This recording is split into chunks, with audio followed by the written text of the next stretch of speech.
नमस्कार, आप देख रहे हैं कशिश न्यूज और न्यूज रूम लाइव में आपके साथ मैं हूं दीपक शर्मा। बिहार में मॉनसून मेहरबान है और ऐसे में नदियां उफान पर है और बिहार की नदियों के उफान की वजह सिर्फ मॉनसून ही नहीं होती, बल्कि ऊपर हिमालय क्षेत्र से भारी मात्रा में पानी का बहाव बिहार की नदियों के उफान की एक वजह बनती है।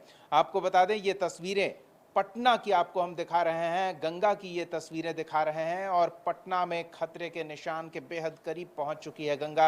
ऐसे में मुख्यमंत्री नीतीश कुमार खुद स्थिति का जायजा लेने के लिए निकले और अलग अलग जगहों पर जाकर गंगा के जल स्तर के कारण जो संभावित परेशानी हो सकती है आने वाले समय में, उसका जायजा लिया और अधिकारियों को जरूरी दिशा निर्देश दिए कि किस तरह से अधिकारी तैयार हैं अगर बाढ़ के हालात गंगा के इलाके में बनते हैं तो उनसे निपटने के लिए क्या व्यवस्था की गई है, इसकी भी जानकारी ली। कुछ और जिलों की तस्वीरें दिखाते हैं। गंगा के उफान के कारण आसपास के इलाके, राजधानी से सटे आरा की अगर बात कर लें तो वहां की तस्वीर भी आपको दिखाते हैं।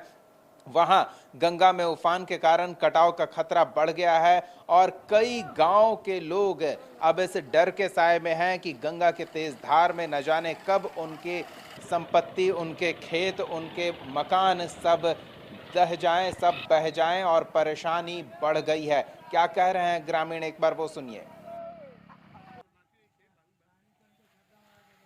गाँव में कटाव शुरू हो गया है। कटाव तो शुरू है, तो जो शुरू है वो ढह रहा है, ढह रहा है। मैंने उस बोरी से तो रोक नहीं रहा है वो। अच्छा, उस पार हम लोग को जाने के लिए कोई सुविधा भी नहीं है।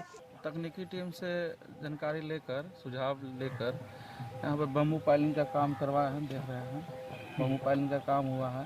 गांव में कटाव शुरू हो गया है। कटाव तो शुरू है, तो जो शुरू है वो ढह रहा है, ढह रहा है। मैंने उस बोरी से तो रोक नहीं रहा है वो। अच्छा, उस पार हम लोग को जाने के लिए कोई सुविधा। तो आरा की तस्वीर आपने देखी। आरा के ग्रामीण इलाके में लोग किस तरह से डर के साए में जी रहे हैं। गंगा के तट पर रहने वाले लोग भागलपुर में भी परेशान हैं। भागलपुर के दियारा इलाके में लोगों को अपना घर बार सब छोड़कर सुरक्षित ठिकाने पर पलायन करने को मजबूर होना पड़ा क्योंकि अचानक से गंगा उफान पर है।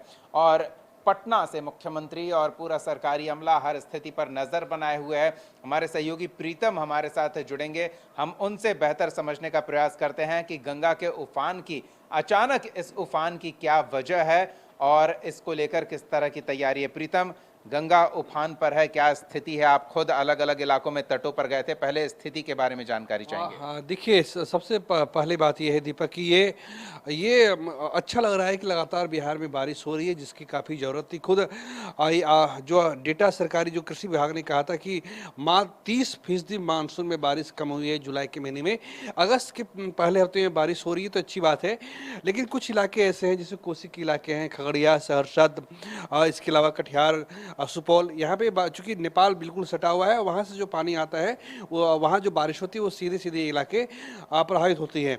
जहाँ तक पटना की बात है तो पटना के शहर के लोग काफ़ी सुरक्षित है, उन्हें चिंता करने की कोई ज़रूरत नहीं है। मैं खुद NIT घाट पे गया था। जल स्तर में काफ़ी वृद्धि हुई है।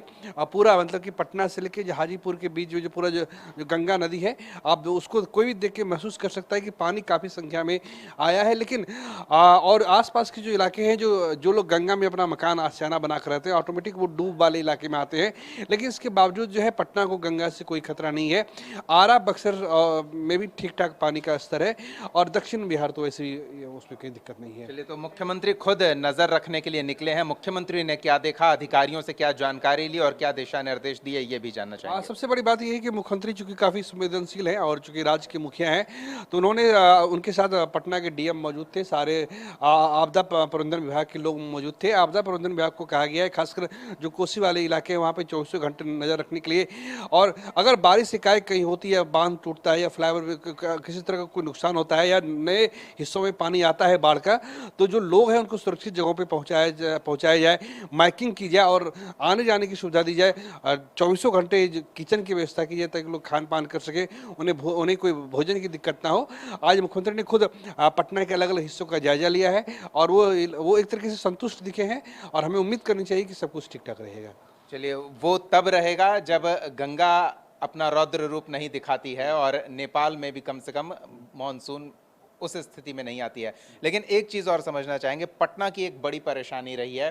पटना का कई इलाका थोड़ा निचले हिस्से में पड़ जाता है, गंगा में पानी चढ़ता है तो पटना से जो नाले गंगा में गिरते हैं वो बैकफ्लो लेते हैं और पटना में फिर जल जमाव की समस्या खड़ी हो जाती है। तो उससे निपटने के लिए एक तो आपदा प्रबंधन और दूसरा नगर विकास विभाग, नितिन नवीन को हमने देखा है वो लगातार कोशिश कर रहे हैं, तमाम संप हाउस का दौरा भी कर चुके हैं और ये आश्वस्त करा चुके हैं कि जल जमाव नहीं होगा। लेकिन वो बारिश की स्थिति में अगर नाले बैकफ्लो कर जाते हैं, गंगा थोड़ा और जल चढ़ता है तो बुरी स्थिति हो सकती है। जी बिल्कुल, आपको याद होगा कि ये 31 सितंबर 2019 था। मुझे याद है कि लगातार बारिश शुरू हुई थी और पटना में एकाएक जो है राजेंद्र नगर कंकड़वा के पानी रात में घुसना शुरू हुआ। वो इस वक्त वो दिक्कत इसलिए हुई थी दीपक, क्योंकि जो हमारे संप हाउस थे वो काम नहीं कर रहे थे। पिछले 4 साल से नगर निगम ने क्या किया है, डीजल के इंजन की व्यवस्था की गई है और इलेक्ट्रिक इंजन की व्यवस्था की गई है। अगर किसी संप हाउस से पानी चला जाता है तो आप जो है बिजली वाले इंजन का इस्तेमाल ना करें। तब सलाह दी गई है कि आप डीजल वाले इंजन का इस्तेमाल करें, ताकि जहां पानी गया है वहां सुपर सकर मशीन का रखा गया है और अलग अलग जो नए नए इलाकों में अस्थायी तौर से संप हाउस का निर्माण पिछले 3-4 साल में हुआ है। तो अगर कहीं पानी आता भी है तो पानी खींचने की व्यवस्था हमने देखा है। अभी गांधी मैदान 2 घंटे पहले जब उधर से गुजर रहे थे तो पानी था। अब अगर आप जाइएगा तो पानी पूरा निकल चुका है। वो इसलिए संभव हो पाएगा क्योंकि होटल पनास से जो कंकड़बाग का जो फ्लाईओवर शुरू होता है वहां पे जो है मशीन लगाई गई है, डीजल पंप लगाया गया है और वो पानी खींचने का काम कर रहा है। तो हम, लेकिन अगर सवाल ये है कि अगर ज़्यादा बारिश होती है तो क्या किया जा सकता है।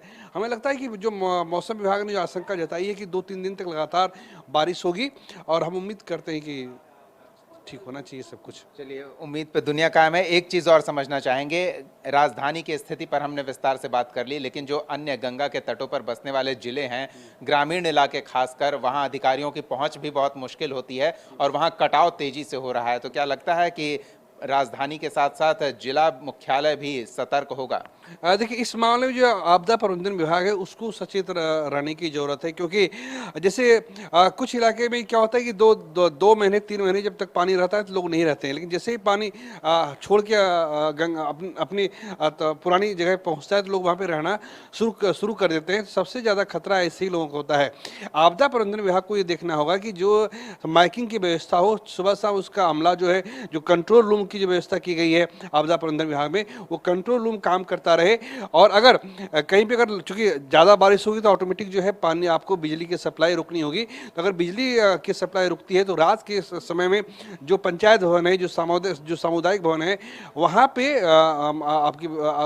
आपको बिजली का प्रॉपर इंतजाम करना पड़ेगा, रोशनी का प्रॉपर इंतजाम करना पड़ेगा, ताकि लोग वहाँ पे रहें और सुरक्षित महसूस कर सकें।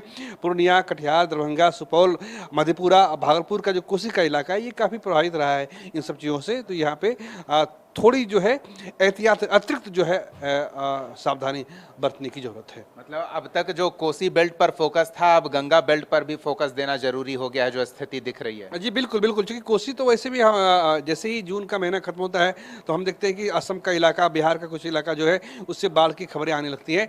लेकिन जो गंगा के जिन इलाकों से गंगा का पानी निकलता है, भागलपुर है, बक्सर, पटना, इन सब इलाकों में देखना पड़ेगा कि वहाँ पे अब जो है नए इलाके में पानी नहीं आए। और अगली बार से क्या करना पड़ेगा, जो तटबंध है उन तटबंधों को काफी मजबूत करना पड़ेगा, ताकि वो पानी का भार, जो पानी जिस रफ्तार से जब आगे बढ़ता है तो उसके भार को सह सके और उन तटबंधों में दरार ना हो और नए हिस्से में फिर पानी नहीं है। चलिए, बहुत बहुत धन्यवाद प्रीतम इन तमाम बातचीत और जानकारियों के लिए। तो गंगा उफान पर है, खतरे के निशान के बेहद करीब, और ऐसे में मुख्यमंत्री ने स्थिति का आकलन करने के लिए, स्थिति का जायजा लेने के लिए अधिकारियों के दल बल के साथ निकले हैं और वहां जायजा लेने के साथ साथ उन्होंने जो जानकारी मिल रही है ये भी निर्देशित किया है कि सिर्फ राजधानी स्थिति को लेकर सतर्क और सजग ना हो, बल्कि जिला मुख्यालय जिन इलाकों से गंगा होकर गुजरती है वहां के जिला मुख्यालय भी गंगा के तटीय इलाके में बसने वाले लोगों की सुरक्षा और सुविधा का ध्यान रखते हुए पर्याप्त बंदोबस्त करे। ये तस्वीरें हम आपको दिखा रहे थे, वो बता रहे हैं कि हालात आने वाले दिनों में बिगड़ सकते हैं अगर मॉनसून की कुछ और फुहारें जमकर गिर पड़े और नेपाल से पानी और छोड़ा जाए तो उसका भी प्रभाव गंगा में संभवतः व्यापक रूप से देखने को मिलेगा।